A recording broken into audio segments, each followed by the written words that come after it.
Hello everyone, this is Prabha Singh. I welcome to you in Splendid English, Amy's Music Star Academy.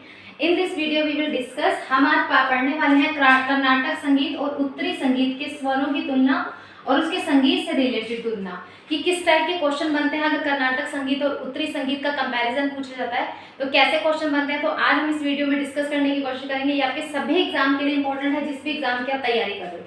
ठीक है, तो सबसे पहले हम बात करते हैं इसके स्वरों की। स्वर जो है मोस्टली याद नहीं होते सबको। देखो सबसे पहला क्वेश्चन ये है कि हमारे उत्तरी संगीत में भी 12 है और दक्षिणी संगीत में भी कितने आते हैं, 12 ही आते हैं। लेकिन कभी कभी ऐसा होता है कि हमारे उत्तरी संगीत में जो स्वरों की सबसे नीची अवस्था होती है वो कैसी होती है, कोमल होती है। कैसी होती है भाई, कोमल होती है। और जबकि दक्षिणी संगीत में क्या होता है, नीची अवस्था जो होती है वो शुद्ध होती है।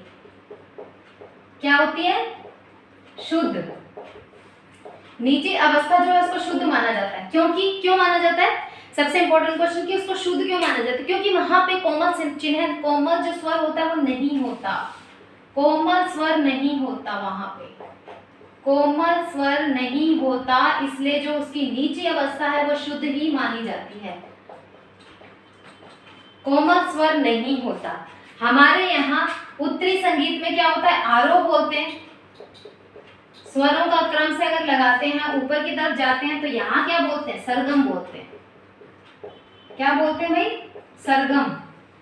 ये हम बात कर रहे हैं दक्षिणी संगीत की, ये हम बात कर रहे हैं उत्तरी संगीत की। कोमल स्वर की बात करें और शुद्ध स्वर, कुल मिला के 12 स्वर होते हैं।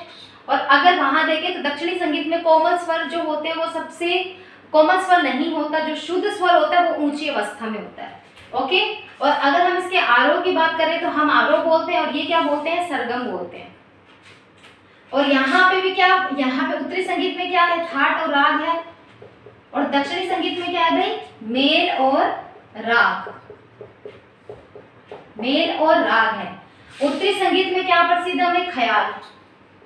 और अगर दक्षिणी संगीत की बात करें तो दक्षिणी संगीत में क्या प्रसिद्ध है, कृति। पहला क्वेश्चन यहीं से बन गया कि दक्षिणी संगीत में और उत्तरी संगीत में क्या प्रसिद्ध है। ख्याल जो है हमारे उत्तरी संगीत के बहुत प्रसिद्ध है, जो कि कृति जो की अगर हम बात करें तो दक्षिणी संगीत में इन्वॉल्वमेंट रखती है। कृति जो है ये दक्षिणी संगीत की प्रमुख गायन शैली है और जो हमारे ख्याल है ये उत्तरी संगीत की है। और उसके बाद अगर हम बात करें यहाँ पे कौन है उत्तरी संगीत में, पंडित विष्णु नारायण भातखंडे। कौन है भाई, भातखंडे। और अगर दक्षिणी संगीत की बात करें तो कौन आते हैं भाई, पंडित विष्णु दिगंबर पलुस्कर। कई बार क्वेश्चन यही पूछा जाता है कि द्वि विष्णु के नाम से किसको जाना जाता है। आपको ऑप्शन में बहुत सारे नाम दे देंगे, विष्णु दिगंबर पलुस्कर, विष्णु नारायण भातखंडे। ठीक है, दोनों के कंपैरिजन करके देंगे, विष्णु नारायण पंडित, कुछ भी दे सकते हैं। तो आपको याद रखना है विष्णु नारायण भातखंडे और दिगंबर जो है वो द्वि विष्णु के नाम से जाने जाते हैं। और सबसे इंपॉर्टेंट क्वेश्चन, ये दक्षिणी संगीत के हैं और ये उत्तरी संगीत के हैं। इन्होंने उत्तरी संगीत में प्रचार प्रसार किया था और इन्होंने किस में किया था, दक्षिणी संगीत में प्रचार प्रसार किया था। और एक क्वेश्चन यहाँ बनता है, यहाँ थाट है, यहाँ क्या है, मेल। और यहाँ पे थाट को प्रसिद्ध किसने किया, भातखंडे ने। और यहाँ किसने किया, वेंकटमुखी जी ने। आया समझ में, क्या है, स्वर 12 यहाँ है, स्वर 12 वहां भी है। यहाँ पर जो नीची अवस्था होती है उसको कोमल बोलते हैं, वहां जो नीची अवस्था होती है उसको शुद्ध ही बोलते हैं, क्योंकि वहां पे कोमल स्वर का कोई रोल नहीं है। यहाँ पे हम आरोह बोलते हैं, वहां आरोह को सरगम बोलते हैं। यहाँ हम थाट बोलते हैं, वहां मेल बोलते हैं। ख्याल उत्तरी संगीत में प्रसिद्ध है, कृति दक्षिणी संगीत में प्रसिद्ध है। उत्तरी संगीत के विष्णु नारायण भातखंडे, दक्षिणी संगीत के विष्णु दिगंबर पलुस्कर। उत्तरी संगीत में थाट है, दक्षिणी संगीत में मेल है। थाट को किसने प्रचारित किया, भातखंडे जी ने। और मेल को किसने किया, पंडित वेंकटमुखी जी ने। आई होप ये इन्फॉर्मेशन अभी क्लियर है आपके लिए, आप स्क्रीनशॉट ले सकते हो।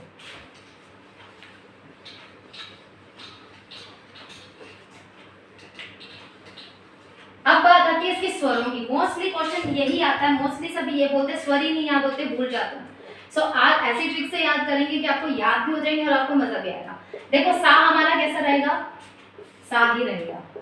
सा कैसा रहेगा भाई, सा ही रहेगा। अब हम आते हैं माँ पे, माँ कैसा रहेगा, माँ ही रहेगा। फिर हम आते हैं पा पे, पा कैसा रहेगा, पा ही रहेगा। इतना याद हुआ, 3 स्वर याद हो गए हमें। क्या क्या याद हुआ, सा याद हो गया, सा याद हो गया, माँ याद हो गया, माँ याद हो गया, पंचम याद हुआ, पंचम याद हुआ। अब भाई हम बात करते हैं तीव्र माँ की, माँ तीव्र। ये हमारा तीव्र है, ये उत्तरी संगीत की बात कर रहे हैं, ठीक है, उत्तरी और दक्षिणी। ये हमारा माँ तीव्र है, ये क्या हो जाएगा भाई, प्रति।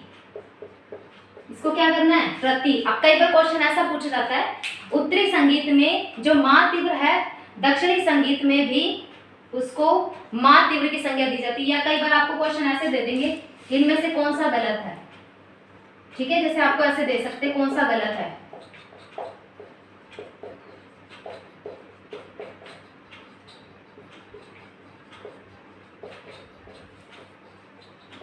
आपको ऐसे दे सकते हैं, इनमें से कौन सा गलत है। मोस्टली लोग मध्यम गलत कर देंगे, पंचम गलत कर देंगे, ये गलत नहीं करेंगे।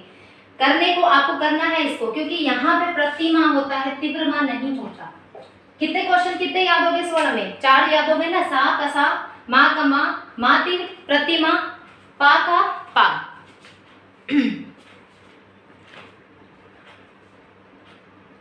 याद हुआ इतना, माँ का माँ, माँ तीव्र, प्रतिमा, पंचम, पंचम। अब हम आते हैं भाई कोमल रे पे। मैंने आपको क्या बोला था कि उत्तरी संगीत में, दक्षिणी संगीत में जो सबसे नीची अवस्था है वो शुद्धि है। तो अब आप ये समझ लो, कोमल तो यूज करना ही नहीं है, हमें सारे शुद्ध यूज करने हैं।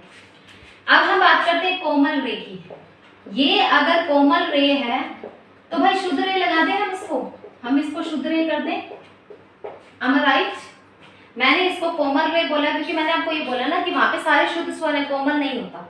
कोमल रे, शुद्ध रे। अब हम बात करते हैं शुद्ध रे की। तो शुद्ध रे है, इसको हम क्या कर दे, शुद्ध गा कर दे। am I right? शुद्ध रे यहाँ यूज हो गया, शुद्ध गा यहाँ यूज हो गया। कोमल रे, शुद्ध रे, कोमल रे, शुद्ध रे। शुद्ध रे को हम क्या बोलते हैं, शुद्ध गा बोलते हैं। उसके बाद अगर हम बात करें, अब हम बात करते हैं कोमल गंधार की। कोमल गंधार और शुद्ध गंधार। अगर आप यहाँ पे कोमल गा की जगह शुद्ध गा तो आप लिख नहीं सकते, क्योंकि गलत हो जाएगा, क्योंकि शुद्ध रे का नाम शुद्ध गा है, ठीक है। तो शुद्ध रे का नाम शुद्ध गा है, तो आप कोमल गा को शुद्ध गा नहीं लिख सकते, आपका गलत हो जाएगा। तो यहाँ पे क्या नाम है, साधारण गंधार। यहाँ पे क्या नाम है, साधारण गंधार। और अगर शुद्ध गा की बात करें तो अंतर गंधार, ठीक है। इतने याद हुए। अब देखो कोमल गा का है, कई बार लोग ऐसे करेंगे, शुद्ध गा लगा देंगे, गलत हो जाएगा। मैं पहले बोल रही हूँ आपको, कोमल गा है, यहाँ पे अगर शुद्ध गा लगा दिया आपका गलत हो जाएगा। शुद्ध रे है, अगर आप शुद्ध गा लगाते हो तो सही होगा। कोमल रे का हमने क्या ले लिया, शुद्ध रे। फिर हम शुद्ध रे को भी तो यूज करेंगे, मैंने बोला सारे शुद्ध स्वर होते हैं, तो इसमें शुद्ध गा हो गया, हो गया। अब बात करते हैं कोमल गंधार की। कोमल साधारण, कोमल साधारण। अब इसको ऐसे याद रख लो कि कोमल गंधार में साधारण सा अंतर है। क्या है, कोमल गंधार में साधारण सा अंतर है, शुद्ध गंधार में क्या है, अंतर है, ठीक है। उसके बाद माँ का माँ ले लिया हमने, माँ तीव्र का प्रतिमा, पंचम का पंचम। अब हमारा कोमल धा गया। अब जल्दी से आपको अगर पता चल गया तो बता दो भाई क्या आएगा कोमल धा का।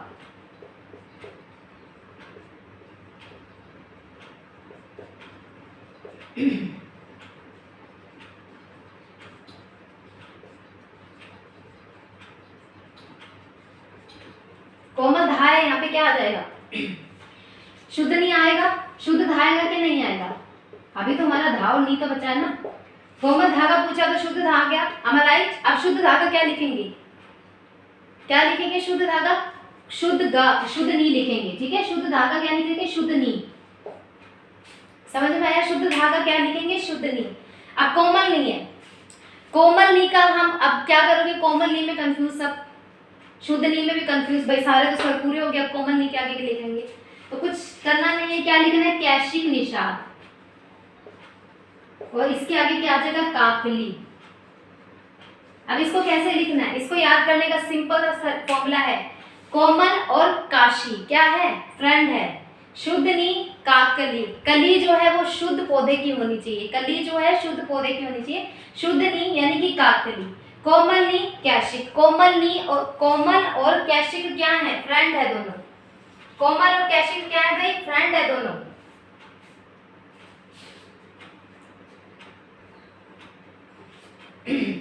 अब देखो यहाँ पे शुद्ध गा है ना, इसको एक नाम और दिया हुआ चतुश्रुतिक रे।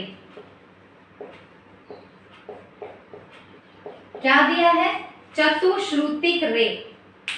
शुद्ध रे का मैंने आपको निकाला शुद्ध गा। अब शुद्ध गा का, हाँ शुद्ध गा का हम क्या निकालेंगे? चतुश्रुतिक रे। याद रखना यहाँ पे, अब चतुश्रुतिक गा मत कर देना, गलत हो जाएगा आपका। यहाँ पे शुद्ध गा के आगे एक और याद रखना है और एक शुद्ध धा के आगे आपको याद रखना है, चतुश्रुतिक धा। दो चीजें याद रखनी है आपको, एक शुद्ध गा के आगे चतुश्रुतिक और चतुश्रुतिक, दो स्वरों के आगे है। चतुश्रुतिक और चतुश्रुतिक दो स्वरों के आगे है। किस किस के आगे है भाई? शुद्ध गा के और शुद्ध नी के। ये चतुश्रुतिक रे आएगा यहाँ पे, ठीक है, चतुश्रुतिक रे। और ये शुद्ध इसके आगे, सॉरी चतुश्रुतिक शुद्ध नी के आगे, ठीक है, चतुश्रुतिक धा आ जाएगा, ठीक है। किस किस के आगे? अब आपको पता है ग नी, ग और नी के आगे है भाई, लेकिन यहाँ पे गंधार है तो हम ऋषभ लगाएंगे, यहाँ पे निषाद है तो हम धैवत कर देंगे। शुद्ध गंधार के आगे चतुश्रुतिक लिखा हुआ है और शुद्ध निषाद के आगे चतुश्रुतिक लिखा हुआ है। चतुश्रुतिक शुद्ध गंधार के आगे, शुद्ध निषाद के आगे। अब आपसे कई बार क्वेश्चन पूछा जाता है उत्तरी संगीत का जो कोमल गा है ना, हम दक्षिणी संगीत में शुद्ध गा बोलते हैं, कई बार वो शुद्ध गा नहीं लिखेगा, चतुश्रुतिक रे लिखेगा। अब आपसे कई बार क्वेश्चन पूछा जाएगा कि उत्तरी संगीत का जो कोमल गा है वो दक्षिणी संगीत के किस स्वर के समान है, तो कई बार अगर वो शुद्ध चतुश्रुतिक नहीं लिख रहा तो चतुश्रुतिक वो लिखेगा रे, तो आपका सही होगा शुद्ध रे। शुद्ध रे का पूछता है, ठीक है, क्योंकि शुद्ध गा के आगे है और शुद्ध धा के आगे। सो कंफ्यूज मत होना, यहाँ पे बहुत इजी है। सा मा पा सेम रहेंगे, मा तीव्र प्रतिमा। फिर हमारे कोमल गा और शुद्ध गा बसते हैं, साधारण गंधार शुद्ध गा। कोमल में क्या है भाई? साधारण से अंतर है। शुद्ध गा है भाई अंतर गंधार है। यहाँ पे कोमल नी शुद्ध नी, कोमल और काशी क्या है? फ्रेंड है। शुद्ध नी इट्स मीन काकली नी। और चतुश्रुतिक धा किन किन? चतुश्रुतिक धा और चतुश्रुतिक रे। चतुश्रुतिक रे किसके आगे लगा? शुद्ध गा के आगे लगा। चतुश्रुतिक धा की बात करें तो शुद्ध नी के आगे लगा। डन? इतना समझ में आ गया होगा सबको?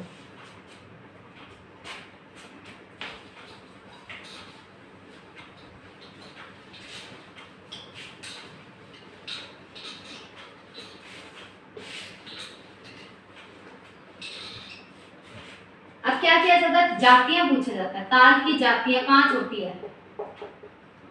चतस्त्र, ये दक्षिणी संगीत की हम बात करें। तिस्त्र, खंड, मिश्र, संकीर्ण। अब मिश्र संकीर्ण में सभी कंफ्यूज हो जाते हैं। चतस्त्र का 4 हो गया, तिस्त्र का 3 हो गया, खंड का 5 हो गया, मिश्र का 7 हो गया, संकीर्ण का 9 हो गया।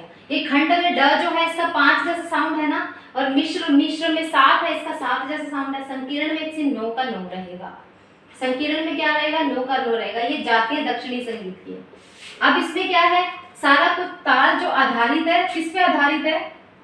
चिन्हों पे। अब चिन्ह भी कई बार याद नहीं होते। सबसे पहले है अणुद्रुत। अणुद्रुत का क्या है? फिर द्रुतम, फिर लघु, गुरु, पलूत, काकपद।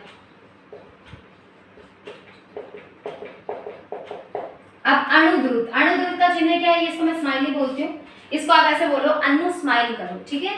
द्रुतम का क्या आएगा? 0 आएगा। अब देखो अणुद्रुतम, अणु में यहाँ साउंड 0 जैसा लग रहा है ना, आप इसके आगे 0 मत लगा देना, गलत हो जाएगा। अणु साइड में चला गया, द्रुतम बता तो ये 0 साइड में, अणु साइड में चला गया तो ये 0 यहाँ आ गया। लघु क्या है? 1 है। अब सबसे इंपॉर्टेंट क्वेश्चन लघु का बनता है कि उत्तरी संगीत में ऐसा कौन सा चिन्ह है जो ताल के अनुसार चेंज हो जाता है, तो दैट इज लघु, क्योंकि ये चेंज हो जाता है। इसका क्या है? 1 है। अगर आपसे चतुर्थ जाति में पूछ रहे हैं तो ताल ये लघु का 1 का 4 हो जाएगा। अगर तिस्त्र में पूछते हैं तो 3 हो जाता है, मिश्र में पूछते हैं तो 7 हो जाता है, इस तरीके से। अब गुरु, गुरु का क्या है? S, ठीक है। गुरु का क्या है? S, और पलूत का क्या है? 3, काकपद का प्रोस। अब देखो लघु की बात करें, लघु 1, इसको कैसे याद रखना है कि घर में जो भी एक बड़ा मेंबर होता है, लघु सबसे बड़ा होता है, वो 1 ही होता है, तो इसलिए 1 लगाएंगे। उसके बाद गुरु की बात करें, गुरु कैसा है भाई? सर्वश्रेष्ठ है। इट्स मींस एस का साउंड आ रहा है। गुरु कैसा है भाई? सर्वश्रेष्ठ है, तो एस लगा दो। प्लूत। अब देखो ये जो ल है, इसको मैंने ल, ये आप देख सकते हो, अगर मैं इसको ये हटा दूं, ये तीन जैसा नहीं लग रहा क्या? तो प्लूत जो है ये तीन आ जाएगा। फिर काक पद, क से काक, क से क्रॉस। ठीक है, आपको समझ में आया? इसको ऐसे याद रखना है।